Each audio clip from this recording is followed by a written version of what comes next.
Hello, everyone, and welcome to another episode of the Florida Business Forum, Florida's #1 business forum podcast. Here's your information guru and anchorman, Sam Yates.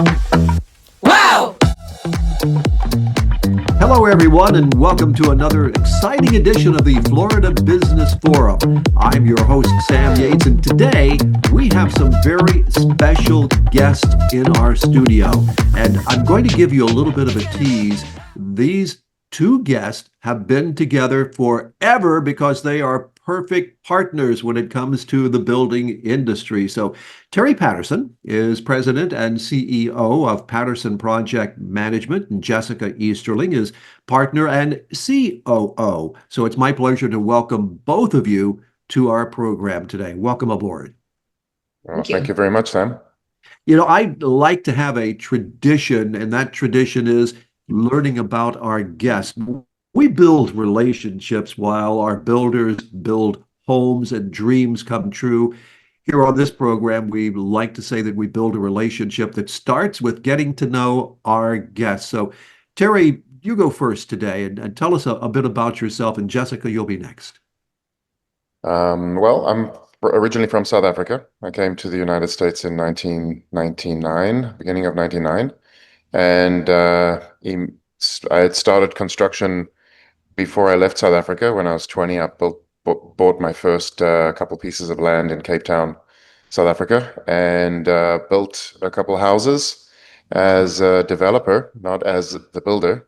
And I was in the restaurant industry at the time and studying mechanical engineering, well, actually equivalent to industrial engineering in the United States. But I was studying in South Africa, Cape Town College, and just to pay for college, pay for my life, I had to run restaurants, manage restaurants, and I did very well with that, which afforded me the ability to buy some amazing pieces of property near the ocean, and I built them into some spectacular homes. I couldn't afford them myself, so I built one of the houses with a cottage that I lived in myself and rented out the house. But then when I was 23, I moved to the United States. I came for a vacation, and for about a 3-month vacation, I was about to buy a restaurant on the beach in Cape Town, and I wanted a 3-month break before I went into that. But when I got here, I saw the potential of what I could achieve in this amazing country, and I decided to stay. Sold my properties, my car, my everything that I owned in South Africa, and then just started in construction over here because nobody would give me a job in a restaurant. They thought my funny voice, my funny accent that I had, come from South Africa.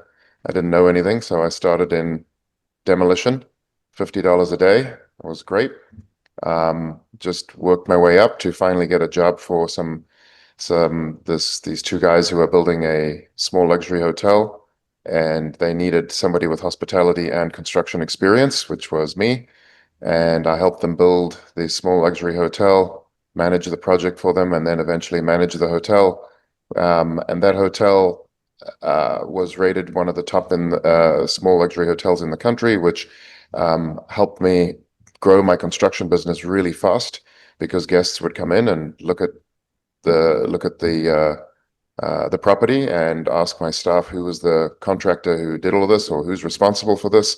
They would immediately say me. There was immediate trust since they knew me as the general manager of the place, and would get that instant trust, which is very important as a general contractor.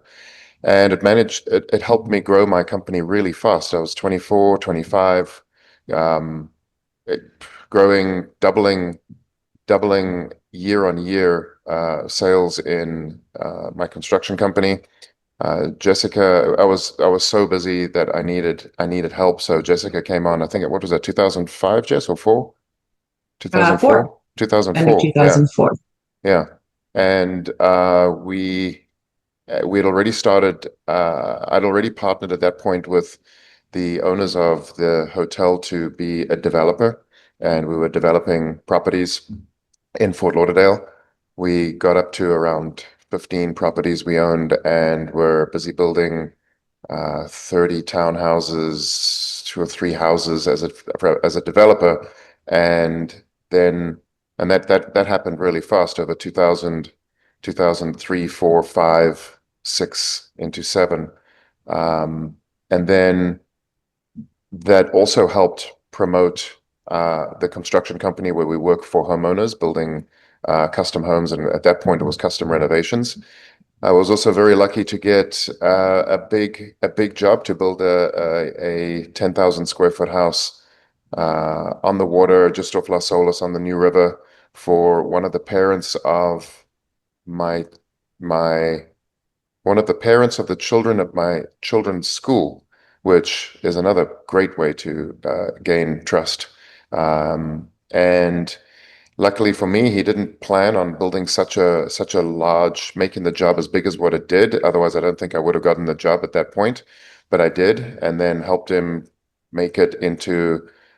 We ended up winning the best 10,000 square foot house in Fort Lauderdale for 2006 for that home, which was great. Now we start getting more awards. I'd already won awards for the hotel that I built. First place Community Appearance Award in 2002 for urban environmental design, and then we won in 2006 for the best 10,000 square foot house in Fort Lauderdale, and those accolades, that hotel. A house like that on our resume, along with everything else we were busy doing, really helped boost our company really fast. We obviously had to live up to the reputation that we were creating, which I feel we do. And Jess and I then built it into what we are today. There's a lot more in between that. Obviously, there's a lot of ups and downs. There was a recession that we managed to navigate very successfully through, very tough time. Then there was the growth after the recession, where we came out of it strong and were able to take on massive developments in 2013, and $80 million big development. We were able to take on a lot of brand new homes when a lot of other companies were still trying to recover from the Great Recession. We hit the ground running, and which really helped us to grow into where we are today. Today, for 8 years now, we've been the owners of Lighthouse Point Yacht Club. We bought it to develop. We're doing about a $250 million development on the site. That is a brand new yacht club and marina, and $100 million worth of residential real estate that's for sale and partially sold. And that's one side. On one side, we wear a developer hat. On another side, we wear the hat of a custom home builder. That's Paterson Project Management. We're typically building 6 to 10 houses at a time. They are generally in the $8 million range to $35 million range, to even now we're about to do a $42 million. We haven't started it yet, but it's in the planning. But our sweet spot is in the 15 to 25, but anything below that or above it. So that's who we are, and that's who I am. And thanks to my partnership with Jessica, we're able to do so much because I feel that we work very well together. We always have. You can't do all of this alone. It's just not possible. People ask me all the time, how can you build all these houses and have these developments and be involved in so many things? And then we're involved in even in charities and fundraisers and tons of it. And it's because of my partnership with Jessica. We think alike. We work as one, but we're two brains working as one.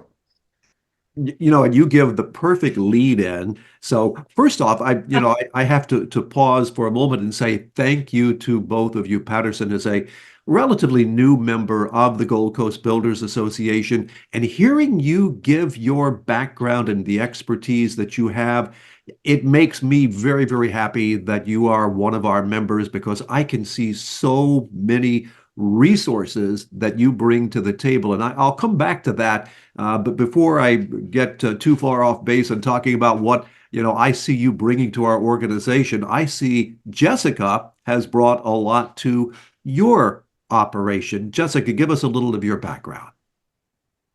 Sure. Well, that was Terry did a pretty good job already as far as once I met him. But I have a very different background. I'm from the United States. I'm from Buffalo. I moved around a lot. I'm sort of an Army brat, proud Army daughter. And so I moved to Florida after college. After I graduated college, moved to Florida, and I met Terry through a friend. And he's has had this such a vision and definitely all the building expertise, which is still the case. But I saw that, to grow, we needed to streamline, to have processes, to get organized. And so that's sort of my background. And what I honestly, it might sound strange, but what I have a passion for, I like things to be very organized. Everything has a place and a system and a way to get from A to B to C. I like that. And I like, building a team and being a family. And that's what I saw. Terry and I definitely share that same thought that a business should be, a family. And I think that everyone that works for us has worked for us for a very long time for that reason. And, people come to us and they stay. And we know their kids and their families and their wives, and we go to their weddings and, all of that sort of thing. And so he made it a special place to work. And so I started with Terry being sort of running permits and trying to kind of organize the office and that kind of thing. And then from there, I started going to the job sites and, learning what goes on there hands on. But I didn't have a construction background at all. So 21 years ago, I just kind of threw myself into it and just started, learning all of the different parts of it, from the paperwork to the office side to the job sites. I started working on the sites. I became a project manager, started running projects. We were busy at the time and had several project managers, but a smaller level, and we just kept growing and growing and growing. And in that, I was sort of in charge of, I feel like the operational backbone part of it. While Terry was out there, selling and having all of the building knowledge. And after that, I started managing projects, and then he encouraged me to get my GC license, which I thought was really, really cool, because I think a lot of people wouldn't do that in fear that then, you go off, start your own company, and compete and that sort of thing. But he's always been encouraging to me to grow. So I got my GC license, and from there, I just sort of naturally started taking over as far as sort of the general manager of the company and overseeing everything, overseeing the employees, the jobs, the billing, the costs, and everything that goes into it. And that's All the where important stuff. that's where we are today. Yeah, I don't know if it's all the fun stuff, but it's important. And just for our audience, for those who may be listening to this and not able to see the visuals that go along with this, you're both smiling. You both are, you're here having a good time. And when you notice people that are in the industry and they're miserable, you wonder, how in the hell do you do your job? But when I see how both of you are so happy and really dedicated to what you're doing, that makes a difference. And I want to let our audience know that it's genuine. When you hear it in their voices, I see it in their faces. But before we go on, though, this would be a great spot because we've got a great bit of background about both of you. How can our audience get in touch with you? What's the best way to get in touch with you? Well, our website is really well done. We have an excellent marketing team and manager in our company who has made it very easy to navigate for people to understand everything about construction. We have a great frequently asked questions page, which kind of cuts through right down to the finest little detail of how to build a new home, where to start, and how much it costs, and what's involved. We have a lot of videos and podcasts and interviews and television shows and pictures of all of our projects. Very well done. I'm actually very proud of, that's actually Stephanie who's put all that together. And our contact details are on there. That's patersondevelopment.com. Paterson is with one T. Got to please remember that. Otherwise, you might not find us. And then our cell phone number is there as well. I think Jessica's number is on our website, an email address. And That's the best way. Or our Instagram. What else we got, Jess? We got everything. Instagram, Facebook, Yeah, Instagram, Facebook, LinkedIn, all the good stuff. all Paterson Development. That's it.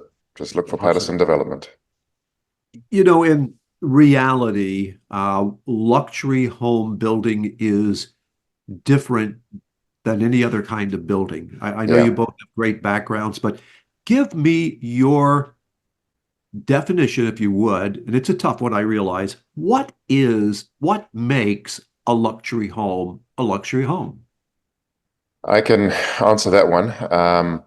If you want more details on that, unfortunately, I have an hour and 45-minute interview on exactly that subject. If you really want to bore yourself on our website, because there's a lot that goes into it. A lot of people say that they are luxury home builders, but there's a difference between um, a regular few $1 million luxury home and the 10, 20, 30, $40 million homes that we build. It's quite a big difference. But in general, the way I see it, a luxury home is a custom home built to the homeowner's needs and desires, because we found that every homeowner's version of luxury is different. So our job is to listen to what their version of luxury is and make that a reality, with trying to guide them at the same time into what we feel luxury is. My opinion, which counts for a lot, but is not the most important thing when building a luxury home for these clients, is a luxury home needs to be um, they don't have to be large, but they must be a lot of tech. It must be clean. It must have all you want the latest and greatest of not the technology, but the latest and greatest air conditioning systems and latest and greatest appliances. And um, it's hard to say what's luxury on when it comes to flooring, because everybody has a different opinion. And I can tell you, we built some $20 million homes that people spend $3 a square foot on some of the material, and some spend $300 a square foot on some of the material. It's just how it's put together. And our job is to take what the client's version of luxury is and make it into a reality. That really, I think, is a good nexus of the entire operations and within the industry circles. As I talk to people, matter of fact, during our Meet the Builder event, I was going around talking to people, and I'll be honest, I was asking other builders about other builders, and I can tell you that when I would ask Paterson, tell me what you think, it was very interesting. What came up was dream makers.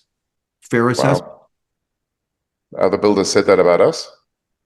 Fair. I think that is absolutely a fair assessment, but I'm Mm. I'm very happy to hear them saying that, because we're the competition. But yeah, that's great. What goes into that? You obviously you listen to your clients, Jessica. Yes, of course. I think something else that sets us apart in the luxury department is that, we make sure that we're involved from the beginning. So we don't necessarily take a set of plans and say, okay, well, this is what they want, and start building. Especially Terry really involves himself with the architect, the designer, the client from the beginning stages, before the build starts, even before permitting or during permitting, so that, they're not coming out with a set of plans that they don't really understand, thinking they're getting something, and then in the end result, isn't what they thought. And then there's delays because we're changing things. So luxury to me is that relationship and that trust that our clients have with us, because we really help them out. We go outside of what a normal builder's, I think, kind of scope is of what they think Yeah. they do, just building off a plan, and really involve ourselves in all of the decision making in the design from the beginning, to make sure, like Terry said, they're getting what they envision and what they need and what's long lasting for them, or whatever their goal may be. So I think what Jess is saying, um, a lot of clients might actually take for granted, and not because they want to just take advantage of us, that we do give that extra effort. But most people building a house, they don't build 3, 4, 5, 6 houses, so they don't know. So by the time you get the client and they're working with you, and then we put in all this extra effort that I know builders are not paid for. We don't get paid for all that extra effort that we put in to help redesign and come up with the best possible pricing for the best possible luxury product and the best outcome.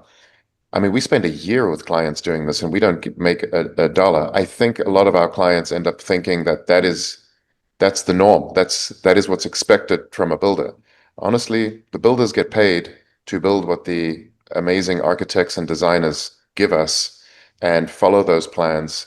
And the problem is, and one of the reasons we get so involved, it's not that we're trying. Listen, there's amazing.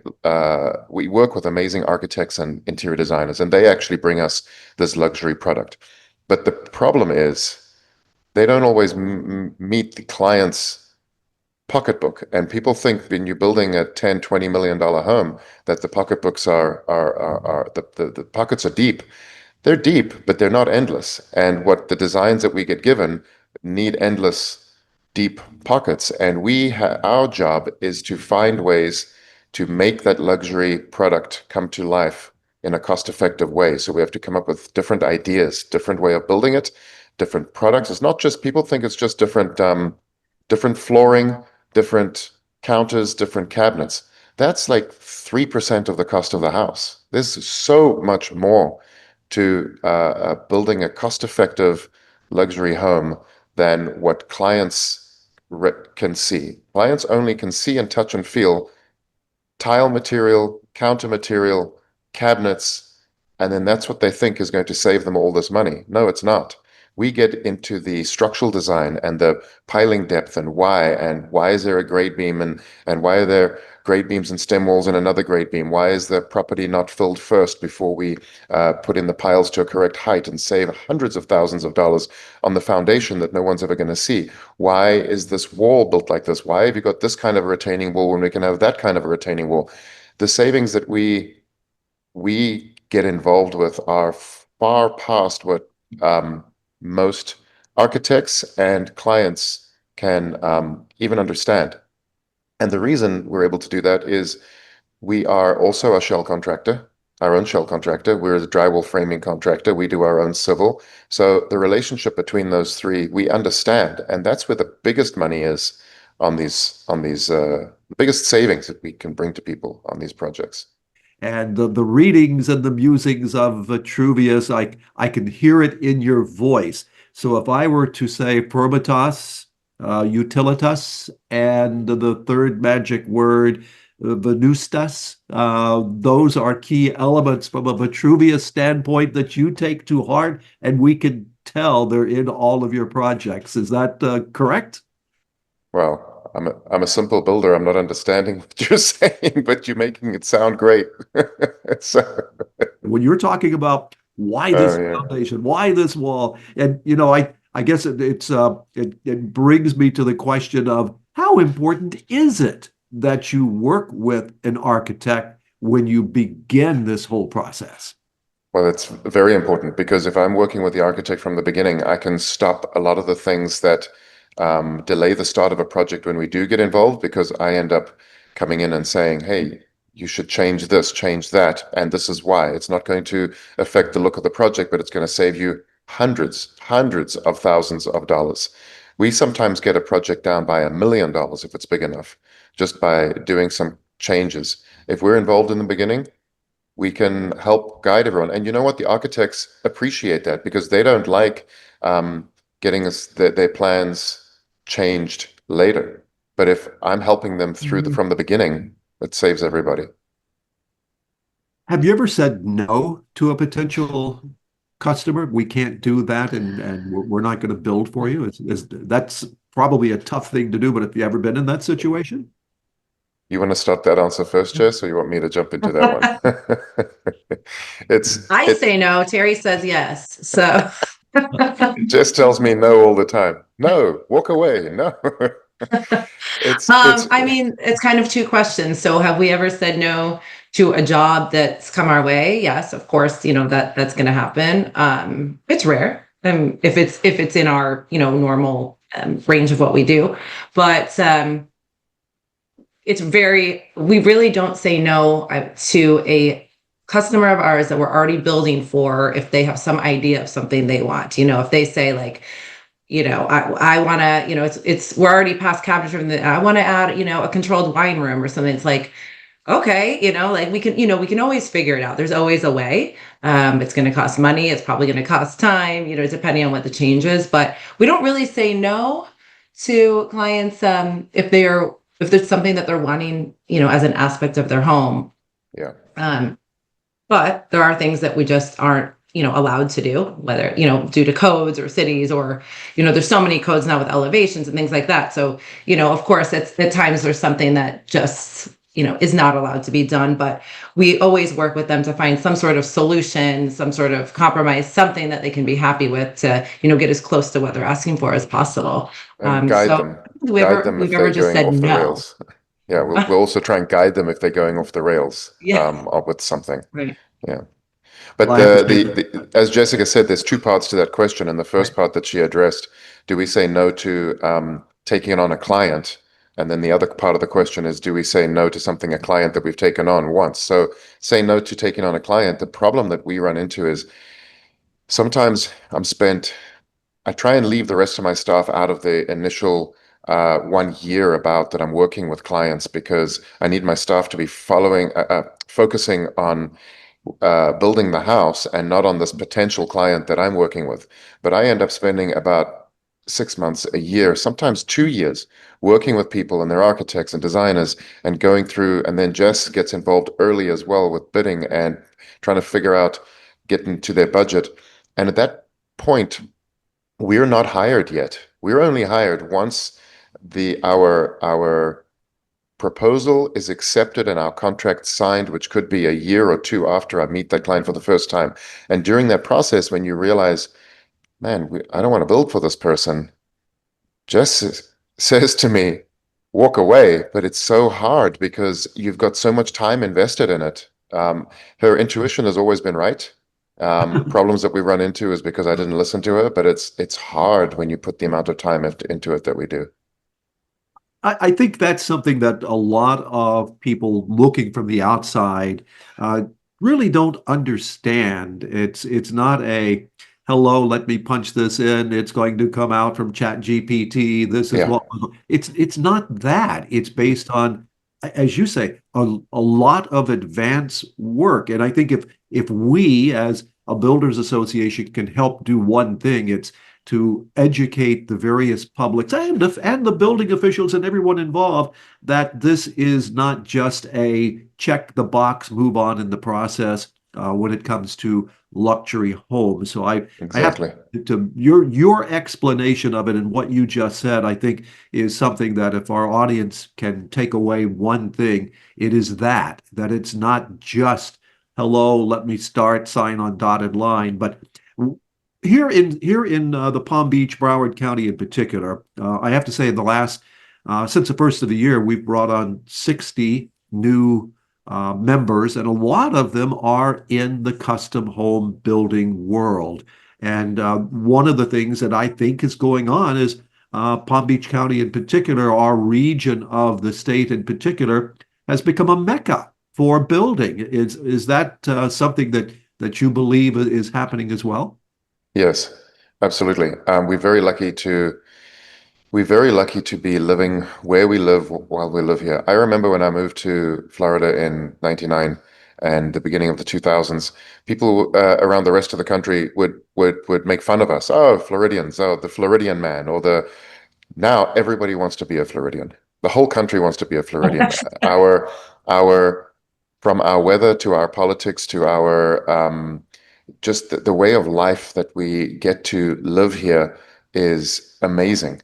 And we have access to the Bahamas, we have access to the Keys, and just the growth of Fort Lauderdale, Miami, Fort Lauderdale, and Palm Beach in the 25, 26 years that I've lived here is incredible, incredible, especially Broward and Palm Beach. Everybody wants to live here. Everybody should live here. All the people that I talk to involved in the state and from politicians to actually, even in the yacht club, because we own a yacht club, we have to interview all the new members that want to join the yacht club. And since 2020, these interviews have all kind of gone the same way. They're all moving down here to get away from whatever the political situation is in their states, whatever the tax situations are in their states, the weather, um, and the fact that we now have a lot of remote work, where Yes. there are so many people choosing to live when they can work remotely right here. And we love it, and we're going to take advantage of every little bit of it.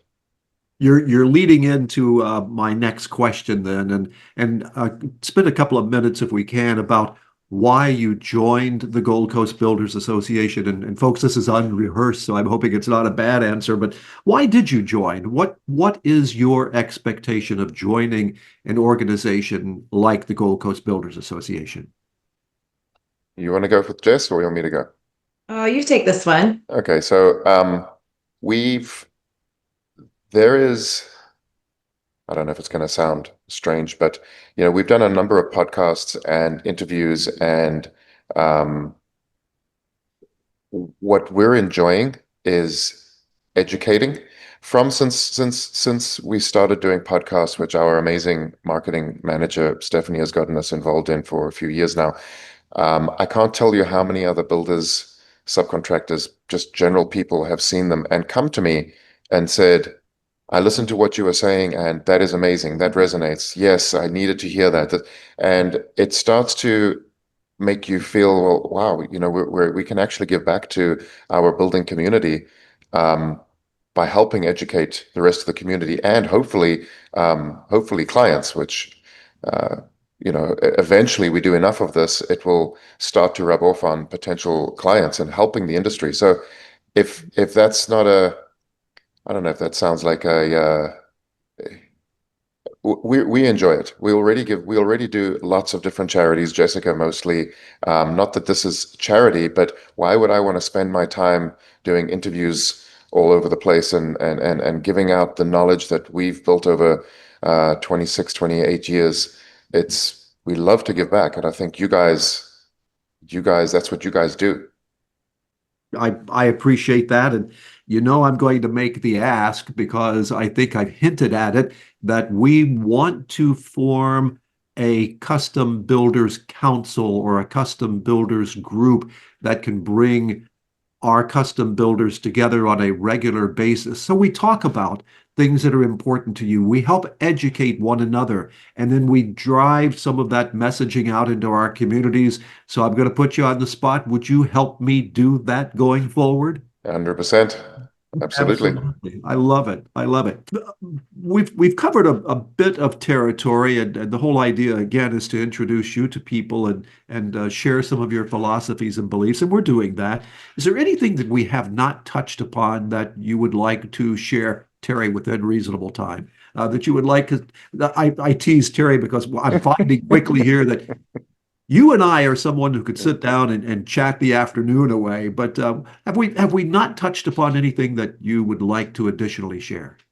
Um, well, what what uh, what we find in this business that's key is, as Jessica said earlier, organization. So organization and staff and family. So there's been Trust. a couple of podcasts that I've given just purely talking about uh, employees, just Yes. purely employees. And I don't want to get into as much detail as I got into that one, but that is the key to this job. It's not me, the general contractor, or Jessica, the general contractor.